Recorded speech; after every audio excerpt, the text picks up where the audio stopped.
Hello, everyone. Good afternoon. Before we dive into today's session, I would like to take a moment to introduce myself.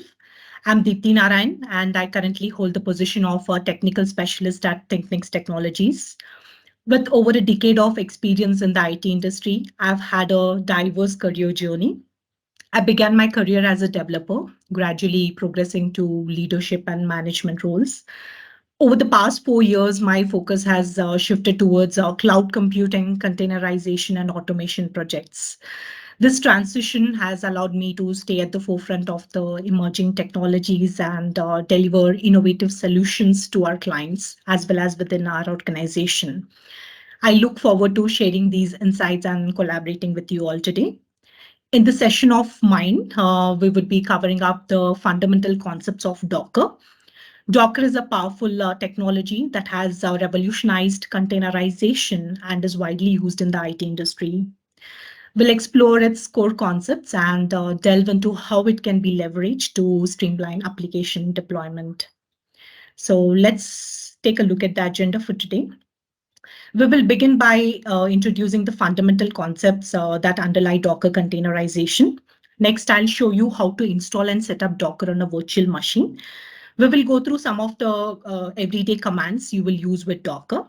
Lastly, I'll guide you in putting a demo application into Docker containers so that you can see how Docker works in action. So without any further delay, let's quickly get started. So let's start with why containers. I'm sure most of you who are from the development background must have faced this somewhere or the other that, it absolutely works fine on my local machine. And why is it not working on the production environment? So some of the reasons which could be contributing to this discrepancy could be the environment differences. Say, for example, the developer might be, working on a Mac machine and the production environment runs on Linux. That could cause the problem. Or it could be the dependencies. The developer might be using the Python version, say, for example, 3.7 locally, and in the production, the server runs on the version, say, for example, 3.8.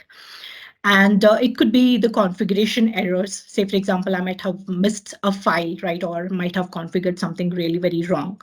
And this could hamper my deployment process and it is going to be a big hassle. And also the concurrency and scaling. As a developer, I might not be able to test or probably test just with few users.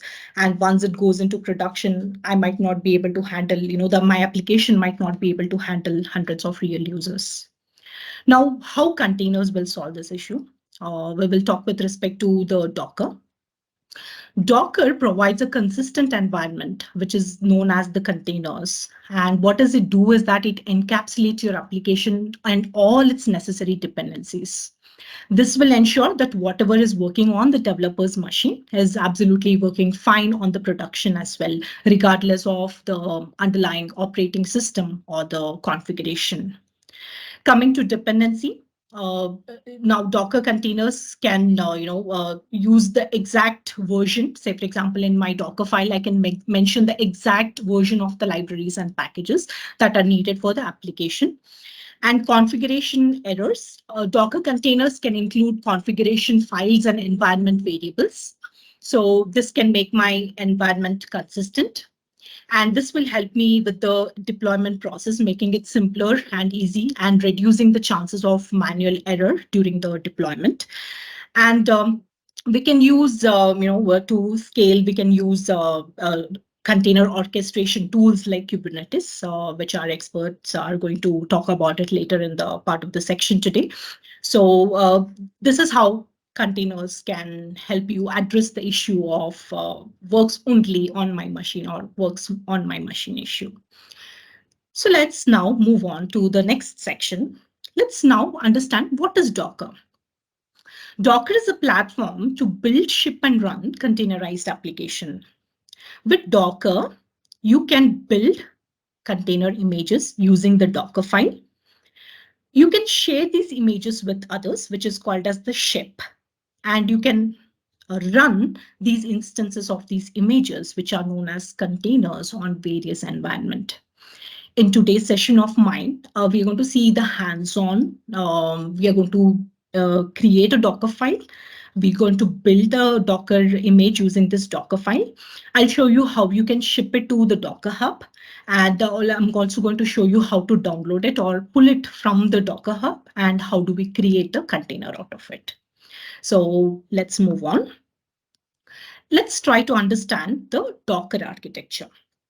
So whenever I say Docker, it is the Docker engine which we are referring to. Now, how do I communicate with the Docker? I can communicate or interact with the Docker using the Docker client. The Docker client is the command line tool that allows you to interact with the Docker daemon. Now, what is Docker daemon? Docker daemon is the main component in the Docker architecture, and it does all the heavy lifting job for us. And it is responsible for managing Docker objects like containers, images, network, volumes. It's going to take care of all these things. Now, this Docker daemon interacts with, or you can say it can delegate the control to another component, which is called as the container D. This container D is an intermediate layer between the Docker daemon and the operating system's kernel. And it is going to take care of all the container life cycles, including the container creation, execution, termination, garbage collection. It is going to take care of all of these things for us. And one of the most important part of this is that even though the Docker daemon goes down by any chance, container D will still continue to manage the running container. So that's the best part about it. Now, container D will interact with another component, which is called as the runc. This runc will help you in spawning and running the containers. So once the container is basically created, the runc process basically exits. So this is about it. And we also have something called as the registry. So now what does this registry basically does is that it is basically, you can imagine this to be like a storage repository where you can store all your Docker images. You can upload the Docker images into the registry by using push command, and you can download it by using the pull command.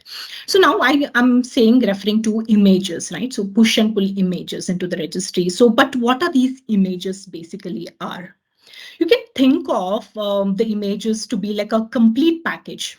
It has everything, all the necessary details which are required for your application to function. Say, for example, it can include your code. Of course, it includes your code, the runtime environment, the dependencies, and much more. You can imagine this to be like a blueprint or a template for your application.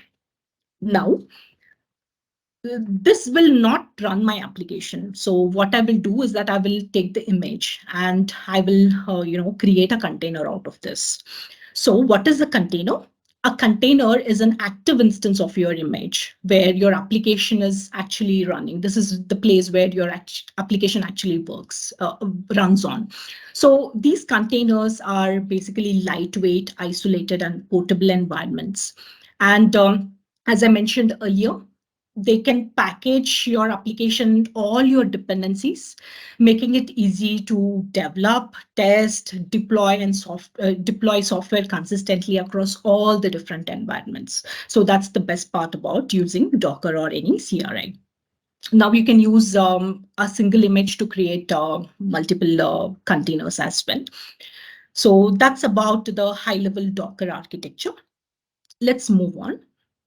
So now let's talk about Dockerfile and instructions. So what is a Dockerfile? A Dockerfile is a plain text which has the set of instructions and arguments which are required for you to build the container images. Now, these are some of the, there are around 18 Docker-defined instructions, out of which the maintainer has been deprecated now. So let's move on to the next section. So we can refer here. So let me go here. I'll paste this to you over the chat at the end of the section.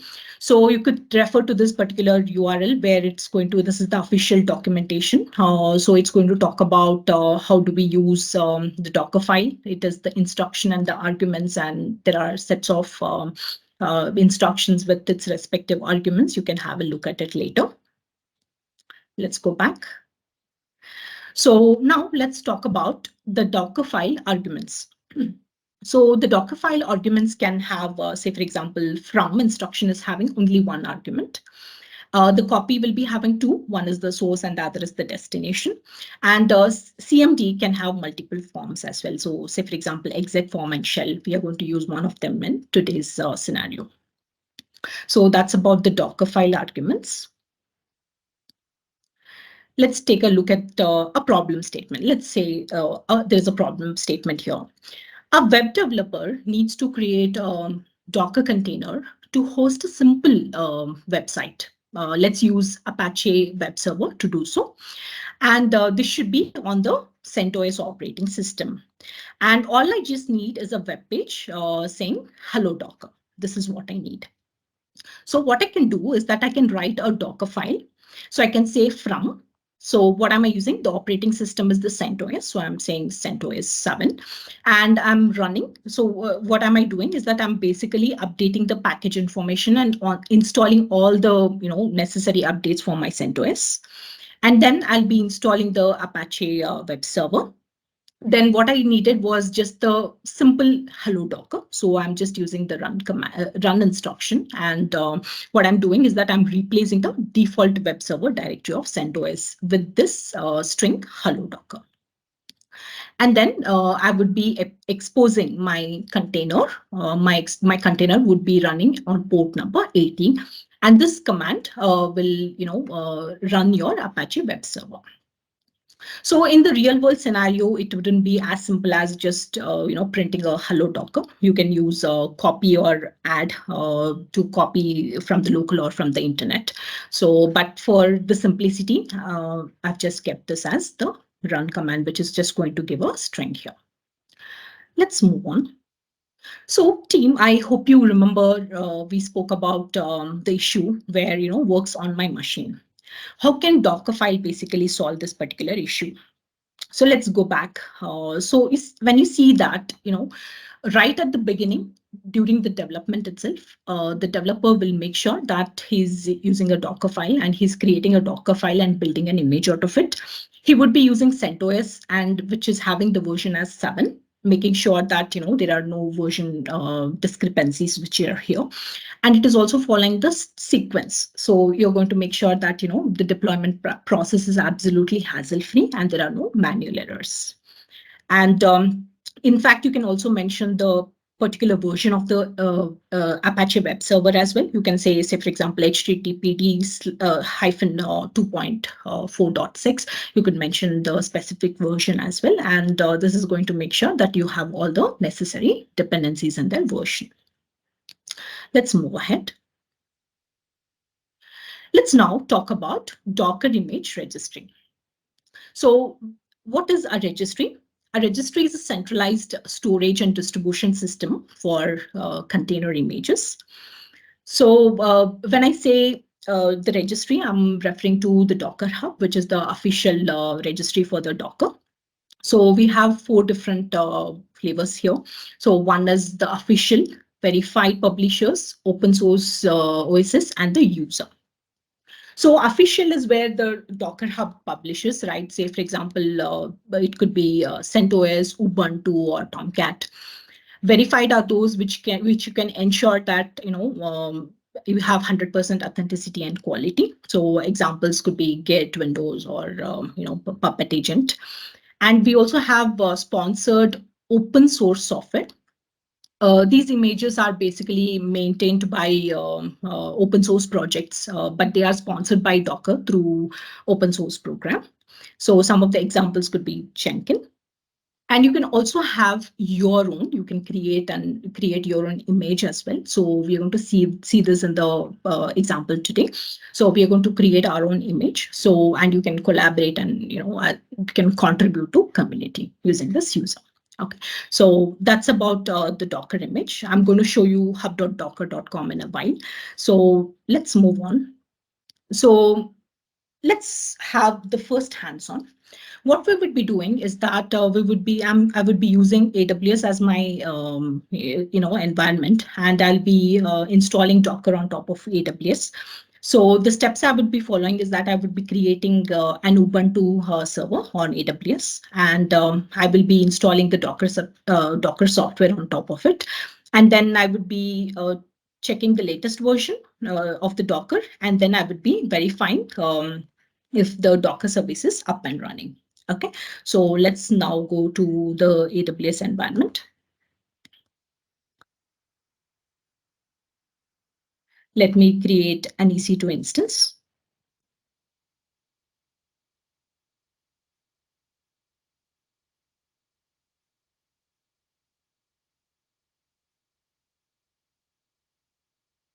So let's use Ubuntu as the machine. And let's use T2 medium.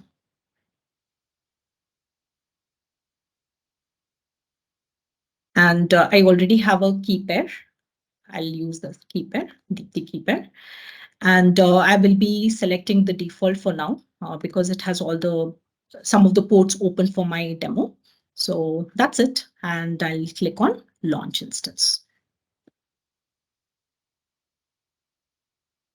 So my instance has been created. So while this is up and running, so let me start my PowerShell.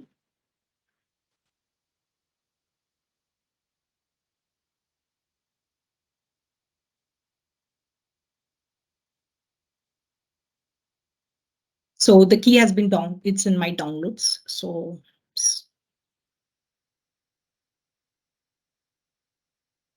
let me go inside this. So I'll log into this using this key. So let me see if yes, it is up and running. Let me grab the public IP address.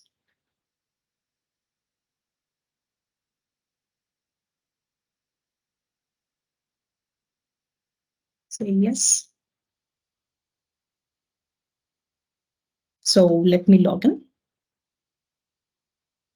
So let me change the name of the server.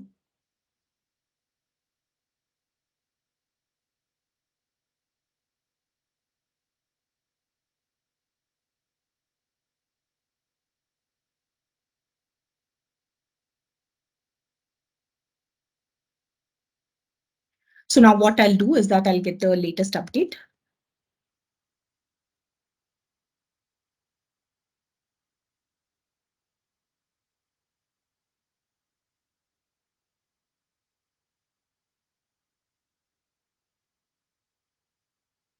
Okay. So now what I will do is that I will install Docker.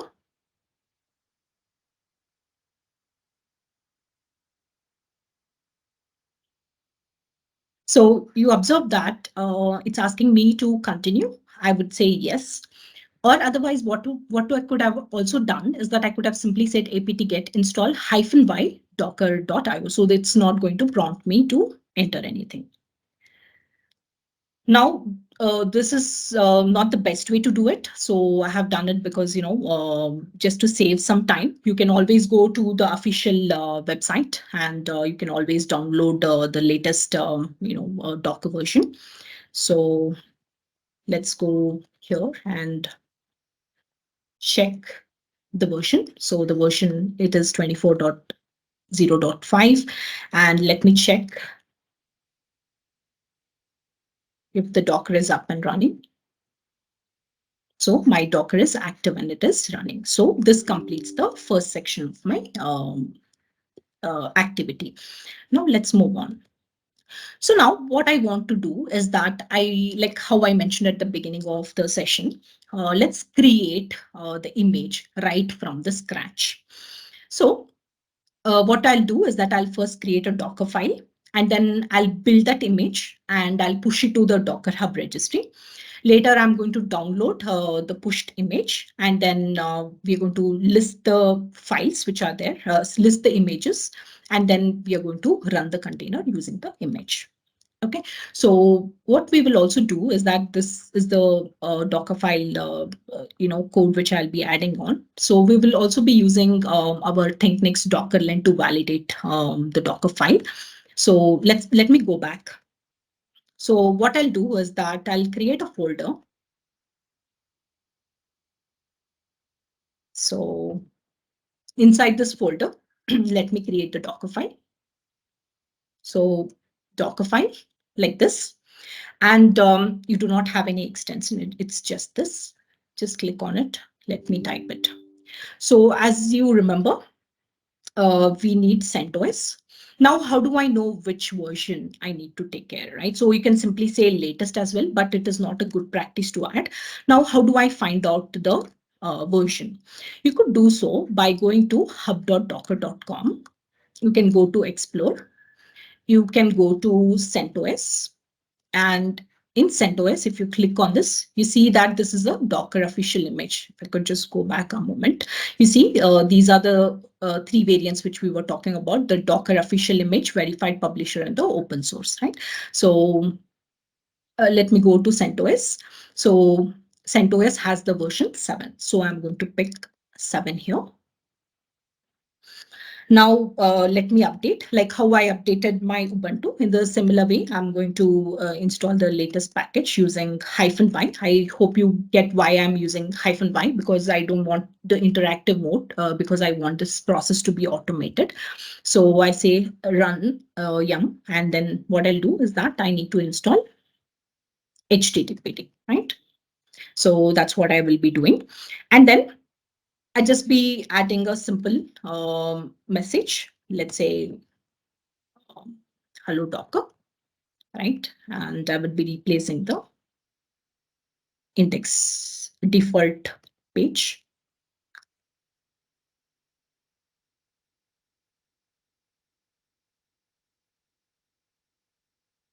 So that's it. Now what I'll do, I'll expose my container to port number 80.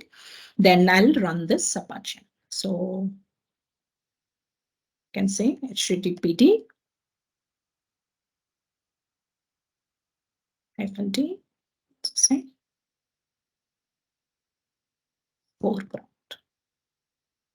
Okay, so from CentOS 7, we are updating, we are installing HTTPD, we are putting this to www.thinknyx, exposing this to 80 and HTTPD. Yeah, looks fine to me.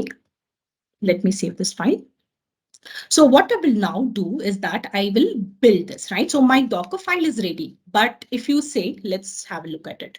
So if I want to have a look at the Docker images, which I have, I can list it by saying Docker image ls. So you see, there are no images. When there are no images, there will not be any containers running. So there are no containers as well.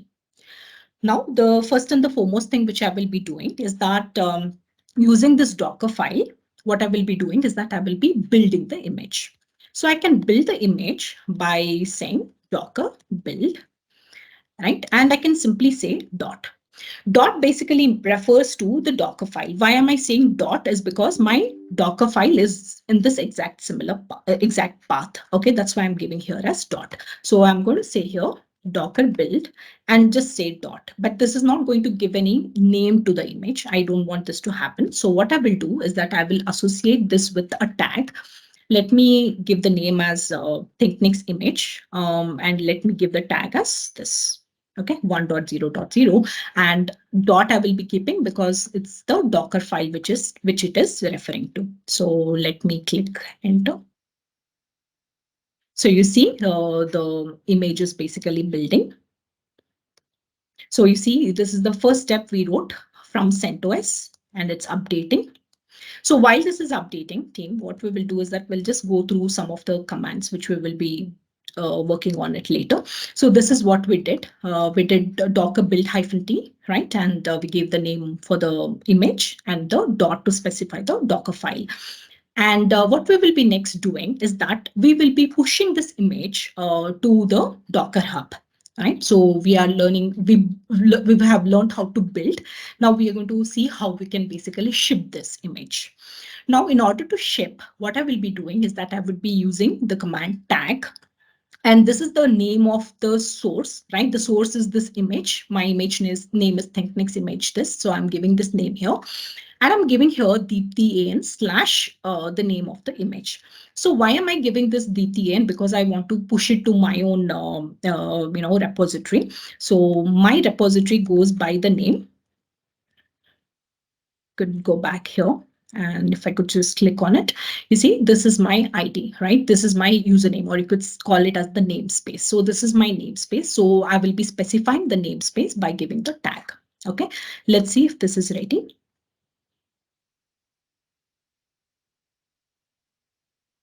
Yes, it has completed all the process. My images almost getting ready. Let's give it a minute. Yes, okay, it is ready. So now what I will do is that I will tag this. How do I do it?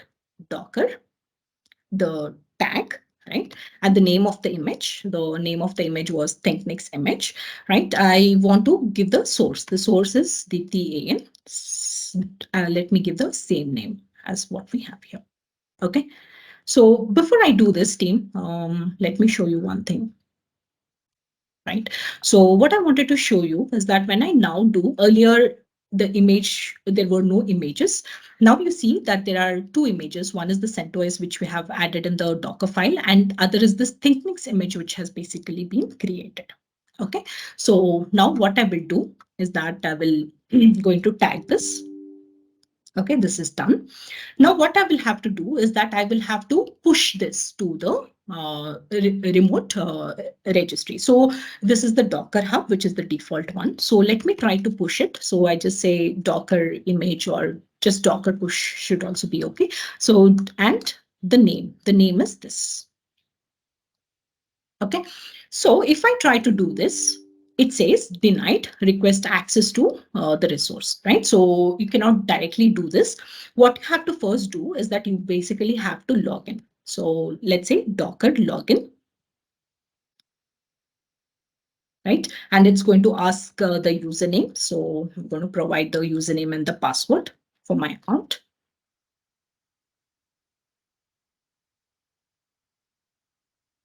So the login has been successful. Now let me go back and let me push this image. So before that, let me show you. I do not have anything. It's been the last push was made 4 months ago. So let me go back and push this.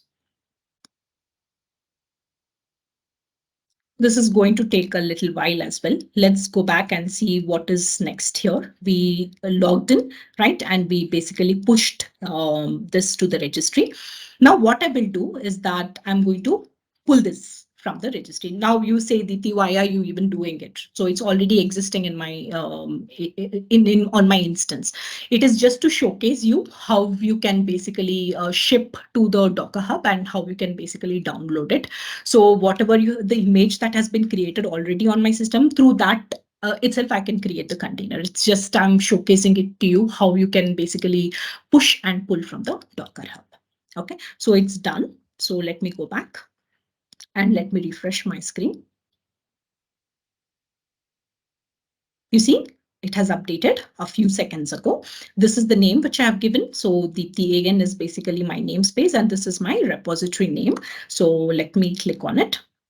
So you see that there is a tag 1.0.0. This is what I gave here, right, while creating the tag. And if you could go to tags, right, you can actually, see this, and you can get the code as well to pull from the, Docker Hub. So what I will do for now, for the sake of, understanding, I'll delete these. Let me list the images. So let me delete all the images which we have. Just want to show you how pull basically works. So how do we remove image? By saying Docker image remove. And you can simply type the name of it. Right? And let me remove everything. Okay, so it's all empty. Okay, it's empty.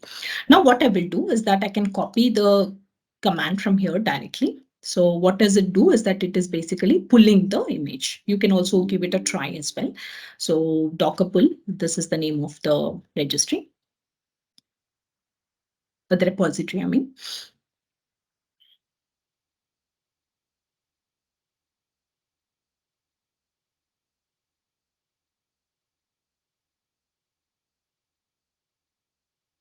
Okay, it's done. So let me check the images. You see that this image is basically present on my on my AWS instance. Now, what do I do? I have my image ready. Now, what will I do is that I will run the container using it. Now, how do I run the container? It's always this. So the syntax is always very simpler to remember. It's Docker followed by the object name and the instruction what you want to give. So now I want to run. I can simply say Docker container run, and I can give the image. For the container, you need the image to run, right? So this is my image name with the tag, of course. Now, this itself will be suffice, right? And this is going to create the container for you. But what would happen is that it will give some random names. I don't want that to happen. So what I will do is that I will give my own name to the container. So I'm going to give here as Thinknyx container.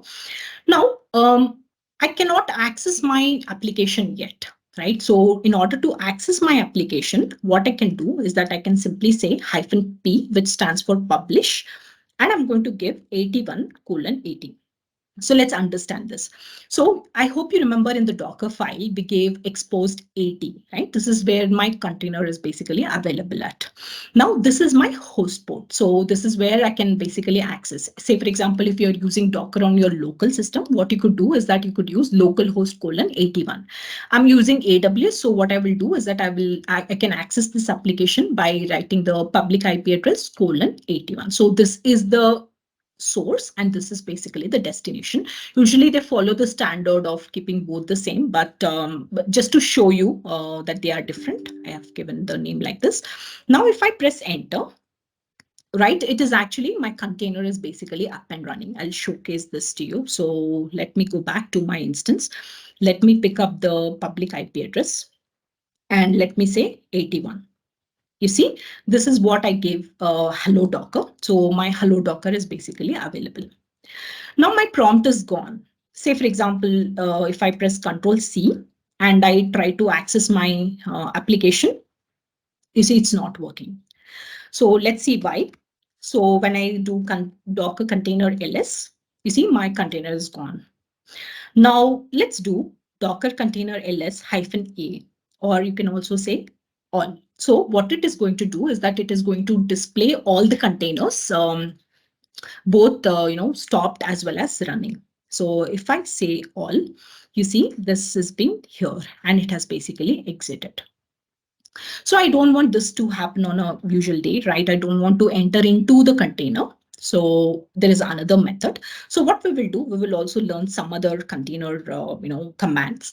So what I can do is that I can start this container by saying Docker container start. And either you can provide the ID, some part of the ID is also fine, right? So just you can just copy this and just say start and it is going to start. Okay, so now if I say Docker container ls, it is available and you see it will be up and running. When I try to refresh my screen, it is up and running. Now what I will do is that I will try to remove this container. So what I will say, as you can guess, it is Docker container remove rm. And it's not necessary that you will always have to give the ID. You can also give the name. The container name is basically Thinknyxcon. Remember, we had given this name. So I can just say Thinknyxcon. For some reason, it is not coming when I press the tab. Why it's not coming? So let's have a look at it and let's see if I can basically delete this particular uh, container. You see that it says you cannot remove the running container, either to stop the container before attempting removal or forced remove. So I don't want to remove it forcefully. So what I will do is that I'll basically stop this container. How do I stop it? Docker container stop. That's it. So it has been stopped. Now let me try to remove this. So now it's gone. Now what I will do is that I'll start everything from the scratch. So Docker container ls, we don't have anything. Now I will say Docker container run. What did we do last time? I'm going to do exactly the same thing with a small change. So I'm going to give here name as this, and let me give the same port, right? And I have to specify the image, right? So this is my image with the tag, right? This is exactly the same. Now, I don't want to get into the container. So what I can do is that I can say hyphen D, or usually it's used ITD. ITD stands for, I stands for interactive, terminal, and detached mode. So we are going to do it in the detached mode. So as soon as I do this, you see that there has been, you are out of the container, and you are able to see the container ID. It's a 64 characters ID. So when I say Docker container ls, it is giving me this 12 characters, right? So, but this is the actual ID of it. Now, if I go back, and if I try to refresh, you see the container is up and running on this particular port. Also, some other commands. So you can also check the logs. You can say Docker container logs, and you can say Thinknyx. You can see the logs like this. You can also view, inspect it. Say, for example, you can say Docker container inspect, and Thinknyx container. So let me quickly have a look at some of these things, information which is available related to my container. This is my ID. This is the created time.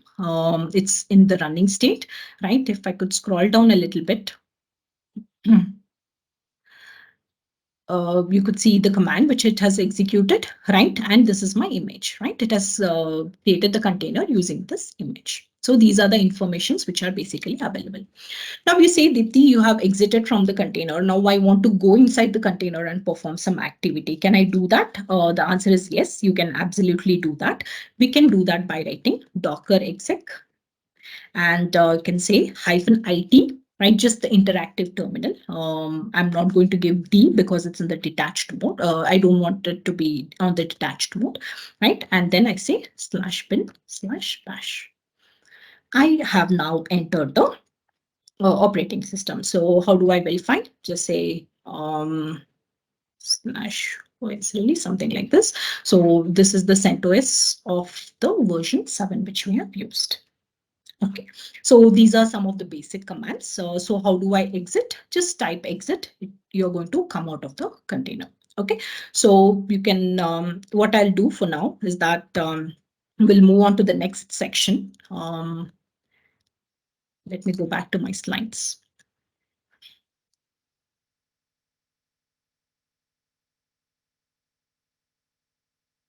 So team, I hope you had a clear understanding on how did we create a Docker file? How did we build an image using it? We shipped this to dockerhub, and then we pulled this image onto our EC2 instance. And then what did we do is that we created a container out of it, and we have learned some commands using it. Okay, so now what we will do is that we are at the final moment, we are going to create a voting app. So what we will do is that this is how the high level architecture will basically look like. What I will do is that I'm going to create all these containers. There are 5 different containers using 5 different images. And I would be using the network as appnet, the name of the network as appnet, and this is my subnet, what I will be taking. So I have 5 different containers, right? So I will be creating a container called as oat. This is where it's using the Python application. So this is how the UI would basically look. And I have another container of Redis. Now I want, what does this Redis basically do is that it is going to collect all your oats. Now, I want to connect this Redis to my PostgreSQL so that I can store all these information, but I cannot do this directly. So what I will do is that I'm going to have a worker container using .NET Core. And then from this Postgres DB, what I will do is that I'm going to connect this to the result, where this is another port which is available to you. And you can view whoever have been voted over here, they would be able to see the result on this section. Okay, so we have already included this in the GitHub. I shall share that link with you at the end of the session, so you can also have a look at it. So what we are basically trying to do is that we are trying to create a network. So where I'm going to deploy all the containers inside my network. So by default, when I say Docker network ls, so these are the networks which are basically available. So what I'm trying to do is that I'm trying to create a network by the name appnet, and it is going to use the driver as bridge, and this is the subnet, okay, which I'm taking. So now it has been created. So now if I say Docker network ls, you would be seeing a new addition to it. The name of this network is AppNet, and it is using the bridge as the driver. Okay, so now what I will do is that I'm going to create the container. So now you see that you would be seeing Thinknyx vote v2. Where is this basically coming from? It's actually coming from, we have created the Docker Hub repository actually. So this is the Thinknyx vote, like how I showed you the sample, right? So in the similar way, we have created these repositories, and we would be using version v2. And similarly, we would be using for the rest all cases as well. Now, as I mentioned to you in the slide, 81, I want to expose the voting container, right? And I want to expose the result container. So only these two containers will be having the publish. Rest all will not be having anything. So what I'll do is that I'm going to copy this.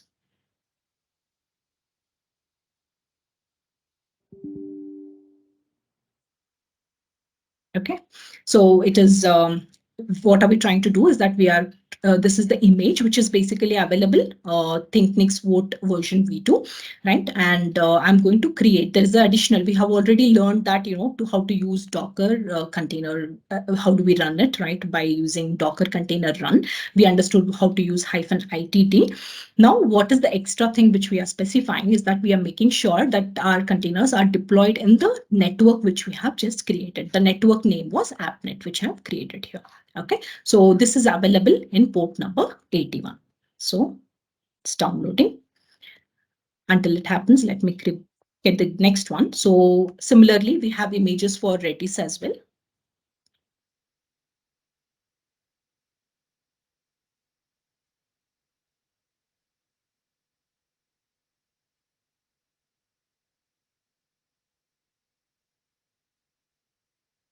So this is the .NET core.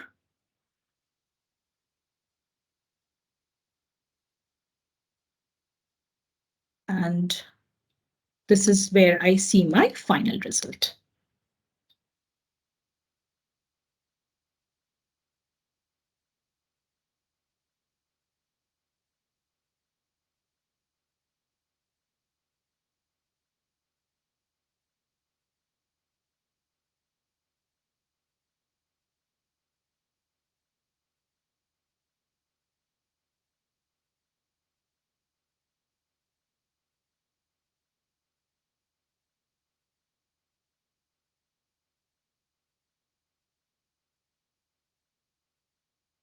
All right, done. The last one, the result.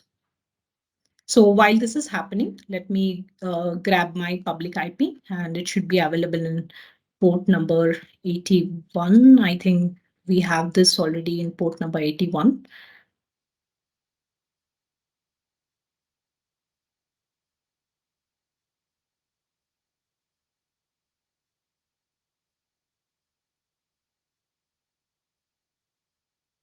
So what we will do is that we'll stop this content, or what we'll do is that we'll expose this to 83.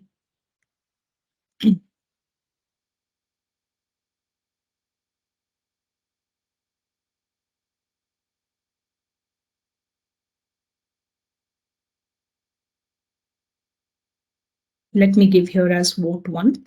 The name already exists. That's the reason. Okay, so 83. here we go. The app is up and running. So now you can also, log into this particular, URL, 18.210.33.178.83. And here is where you can see the result. It is available in port number 82. So here we do not see any oats. So team, I request you all to log into this and do let us know through the oat on how you like this session for today. So let me try to vote here. You see that you can always go change your vote. If I go back to my result, you see that there is one vote which has been created and it is having, as the up, thumbs up. Okay. So that's it for today. And let's go back and recap. Let me also talk about some of the Thinknyx resources. So uh, the Docker, if you go to this, I shall ping this to you at the end of the session as well. So this is the Docker sheet, Docker cheat sheet, which is available. It has all the Docker related instructions. I'm sure it's going to be much help for you. And we also have our Thinknyx YouTube channel where we are talking about Docker, in Docker, Kubernetes, everything in much more details. We see Kubernetes in action. These are some of the resources which could be of great help to you. And you can also use our Docker lint. So the Docker file which we created, let me try to grab this. So what does our Docker file basically, what does our Thinknyx Docker lint basically does is that it basically validates the Docker file which is given to you. So I can just click on submit here. You see that there are no validation errors. Not just this, it's also going to give us the best practices which are available to you all. So you can have a look at it at the end.